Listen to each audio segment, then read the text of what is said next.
अब हामीलाई सबभन्दा बेसी के हुन्छ अब कमर दुख्छ घुँडा दुख्छ होइन घुँडाकै यस्तोमा राख्नु यहाँ राख्नु सबै बिहान बिहान उठेर यसो गर्नु तिमी गर्दैछ घरमा ओ घरमा गर्दैछ गर्छु म यसो ए कहाँ कहाँ सोध्नु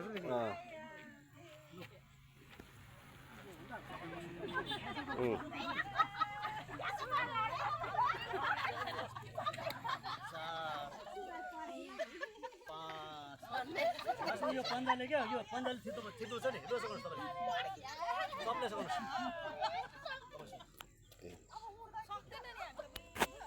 एक भयो 2 3 4 5 6 7 पछाडि पछाडि हात टक्क लाउँछ ल एकछिन यसरी लु हो सधैँ गर्नुपर्छ के हुँदैन